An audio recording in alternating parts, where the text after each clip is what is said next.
Hello everyone and welcome to Action RPG. I'm your host Aaron, and for today's video we're headed to the world of Last Epoch once again. And what do I have for you today? Pre-patch Hype Week Day 2. We're going to be looking at new enemies, new companions, and new armor sets. Now for a long time, covering the game as long as I have, over 600 YouTube videos on Last Epoch, I've heard over and over and over again, man, the visuals in this game are crap. Oh, it's built on Unity, not Unreal Engine. It looks like garbage. Wait until you see some of the new visuals and what EHG has been working on. So we're going to start with enemy models. And the first one is the Void Prophet.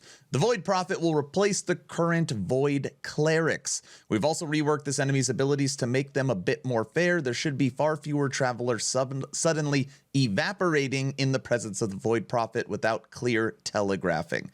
Look at this guy. He's got like a mouth in his chest. So like when he eats, I don't know if he eats through his chest or through his... I don't know. There you go. Enemy number 1. Moving on to enemy number 2. Mildly corrupted cultist. A perfect example of everything is relative. The mildly corrupted cultist is replacing many of the generic cultist enemies. This enemy gives a fair representation of the common result of what happens to a humanoid when coming in contact with the void. So if you or me come in contact with the void, you might look like this guy right here. He got kind of a cool looking arm a little bit, you know. Corrupted cultists. Of course, the prior begs the question of relative to what? The corrupted cultist is a result of the continued effects of the void on humanoid victims and comes in to replace many of the ranged cultist enemies throughout the runed timeline. So if you are this guy and you don't die and you maintain the void, you turn into this thing. I guess you grow couple extra heads. And again, I'm not sure which one it eats through. I would guess the top. Bone Scavenger.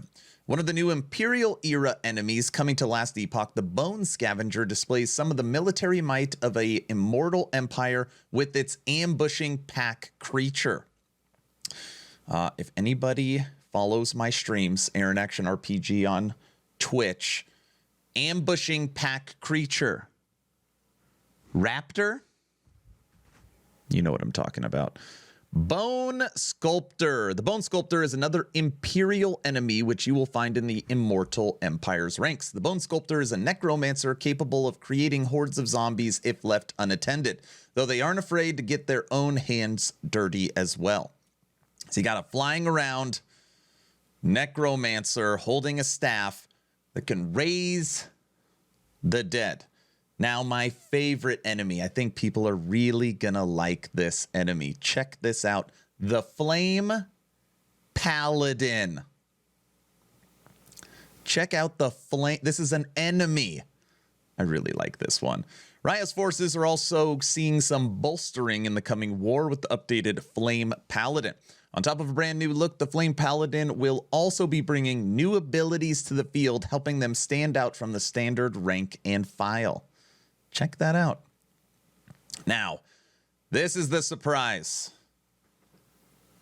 Didn't see this one coming. The release of Last Epoch will also see updates to some player minion models. Today, we're going to have a look at 3 of the updates with the Primal Scorpion, Primal Sabertooth, and Primal Raptor. We know these companions well, so for one of these, we'll let the updates speak for themselves. Now, I want to be clear. I can't wait to see the patch notes because I've been talking on stream ad nauseum that either they might need to bring squirrels down a little bit or at bare minimum bring up the other companions. And I'm really hoping we see a buff to the other companions.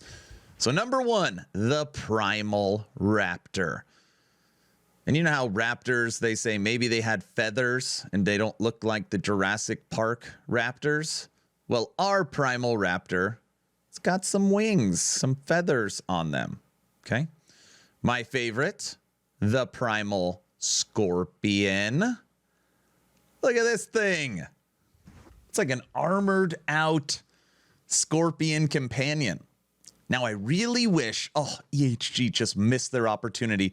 They should have had little baby scorpions running around it with like little teeny armor sets. Yes, that would have been awesome. I'm very curious what the babies look like. And lastly, the Primal Sabertooth. Got a little mohawk going on the Primal Sabertooth. I think if I had to put these in order, I'm going to go Scorpion, Raptor, Sabertooth.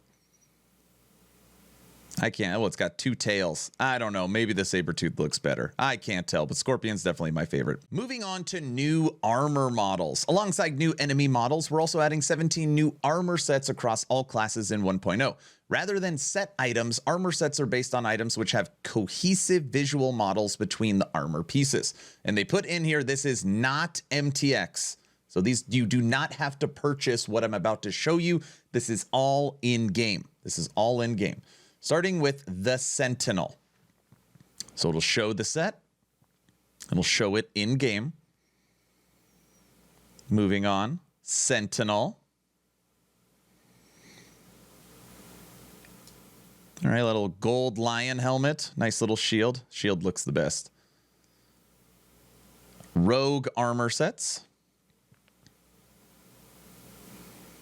The Assassin.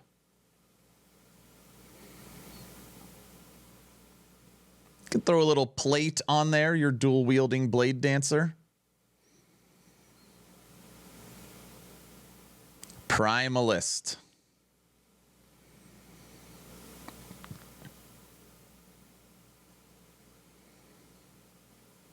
I like this one. It's got like the T-Rex helmet. Maybe a raptor helmet. Acolyte. Best armor set in the game. Aaron, what armor set is that for? Warlock. Look at that. Acolyte. This one's very Diablo to me. Right? Mage. Look at who's going to rock this one. Mage. It's like the king suit. The king do the fighting himself. And in closing, what do we have tomorrow? So for pre-patch hype week day 3, which is tomorrow, we have the breakdown of the new skill tree, Healing Hands, coming to Paladin. Maybe it's going to be a good support skill. Maybe you're going to like it. We will break that down tomorrow. All in all, the visual update coming to the game is significant. And coming on the 19th, I'm going to be showcasing in an exclusive video some of those visual improvements. So stay tuned. So that's the video. What do you think of the new visuals? Are you impressed? Are you happy? Which one is your favorite? Let me know your thoughts in the comment section below. 2 asks at the end of the video. Ask number 1, I'm hoping today is the day I have earned your subscription. I'm hoping today is the day you make the decision to push that little red button. I would really appreciate it, but of course, only if you think I've earned it. And if I haven't earned it, I'm going to work harder for you. Ask number 2, check out my Patreon. Thank you to the first 105 members that have signed up. I get asked all the time, what's the best way to support? And Patreon is it. And you get the most added benefits, including game night for Patreons, which is off stream, including the VIP lounge, direct access to audio and video streaming, and exclusive content. First link in the description. I'm done. Hopefully you were entertained or at least learned something. Aaron, out.